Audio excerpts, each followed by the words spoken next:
कहिलेकाहीँ मिठो पनि खान मन हुन्छ अनि त्यसपछि धेरै जाँगर पनि चलेको हुँदैन मेहनत गर्नलाई भने चाहिँ यो रेसिपी चाहिँ मस्ट ट्राई हो है। मैले चाहिँ आज मासु चिउरा बनाउन लागेको भुटेर यति मिठो हुन्छ यो बनिसकेपछि पनि मेहनत पनि धेरै गर्नु परेन अनि आफूलाई मिठो पनि खान पायो। म चाहिँ अस्ति घर जाँदाखेरि मम्मीहरूको त्यही थियो अनि है मासु अलिकति पोको पारेर पठाइदिनु भएको थियो अनि त्यही मासुलाई बाइट साइज पिसेसमा अब आफूलाई जत्रो पिस ठिक लाग्छ त्यत्रो बनाएर काटेँ। यो चाहिँ मैले बोनलेस पार्टहरू राखेँ कि हड्डी भएको चाहिँ पछि तरकारीमा बनाउला भनेर हड्डी नभएकोहरूलाई काटेँ। त्यसपछि मेरो हस्बेन्डलाई जुस खानु पऱ्यो अरे भनेर मैले चाहिँ 1 गिलास जुस बनाइदिएँ।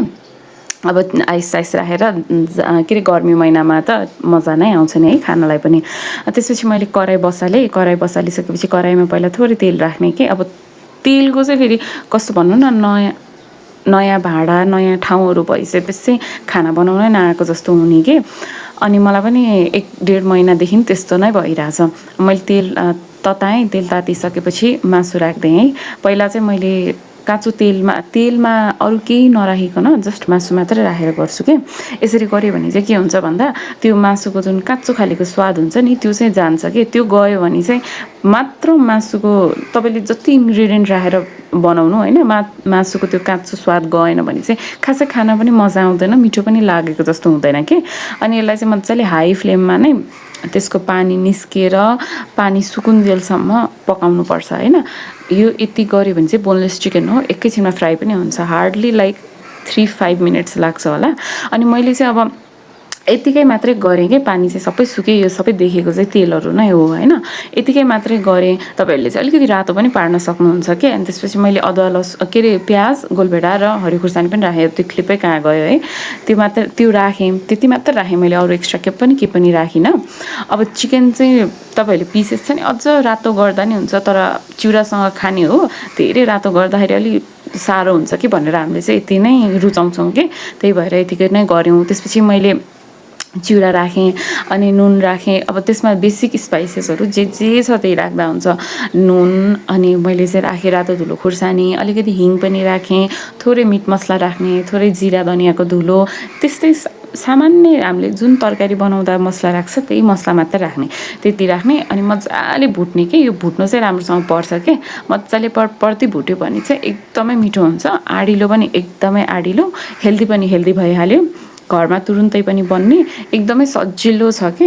अनि पछि मैले चलाउँदा यसो हेरेको चिउरा अलिकति पुगेन जस्तो लाग्यो कि अनि फेरि माथिबाट अरू पनि चिउराहरू थप्दिएँ। कति 2 जनालाई हो धेरै त पकाउनु पर्दैन तर पनि अलिकति थोरै भएको जस्तो लागेर मैले थपिदिएँ होइन। तर हुन पनि फेरि हामीलाई पछि खाने बेलामा ठिक्क भएको थियो कि 2 जनालाई ठिक्क मात्रै कि अलिकति एक्स्ट्रा पनि बचेन अनि कम पनि भएन भने जस्तो भयो कि। तर ठिक छ यतिको भयो भने चाहिँ हामीलाई भइहाल्छ। अब यसलाई मजाले सानो आँच गरेर मजाले भुट्नुपर्छ कि। अब मैले चाहिँ अब यतिको भइसकेपछि चाहिँ होइन यसको स्वाद पनि मिठो हुन्छ मसलाहरू पनि राम्रोसँग भित्र छिर्छ। हामीले गोलभेडा राखेको त्यो पनि गल्छ गोलभेडाको फ्लेभरहरू पनि मसलाहरूसँग मिलेर मिठो आउँछ कि स्वाद त्यसको।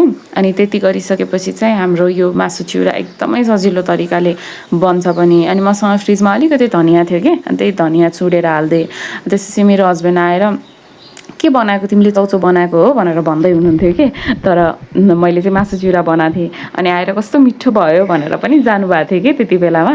अनि मलाई त्यही कुरा अहिले सम्झेर मैले भने भोइस ओभरमा तर यहाँनिर मैले त्यही बेलाको एट द मोमेन्टकै पनि रेकर्ड गरेको छु कि हेर्नुहोस् है। Actually this looks so good.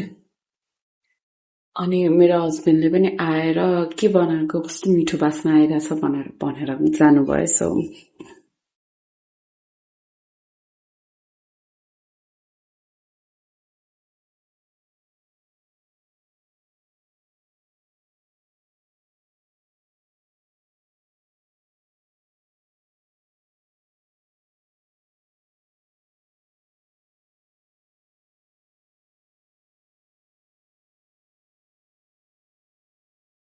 अनि एक्चुअलमा पनि मिठो नै भएको थियो कि। अनि यसरी चाहिँ मैले सिम्पल तरिकाबाट एकदम छोटो मिठो सजिलो तरिकाबाट चाहिँ मासु र चिउरा बनाएर खाएँ। अनि यस्तो भोक पनि लागिरहेको थियो कि त्यो दिन है। अनि पछि मजाले एकचोटि झ्यालमा राखेर भिडियो खिचेर एक सर्ट हान्छु भनेर भनेको अनि ठ्याक्क खाएँ होइन। अनि खाइसकेपछि यसो आँखा घुमाएर अगाडि हेरेको त त्यहाँ अगाडिबाट एकजना मान्छेले हेरिराख्नु भएको रहेछ कि अनि कस्तो अप्ठ्यारो लाग्यो अनि कचौरा सचौरा सबै लिएर भित्र आएर मजाले बसेर खाएँ इन्जोय गरेँ तपाईँहरूले पनि यसरी नै सजिलो तरिकाबाट सिम्पल इन्ग्रिडियन्ट राखेर पनि एकदम मिठो मजाले आनन्दसँगले खान सक्नुहुन्छ म पनि आफ्नो खाना इन्जोय गर्छु हस्बेन्डले उता गीत बजाउँदै काम गरिराख्नु भएको थियो मलाई त झन् त्यसपछि के चाहियो र okay that's it for today bye by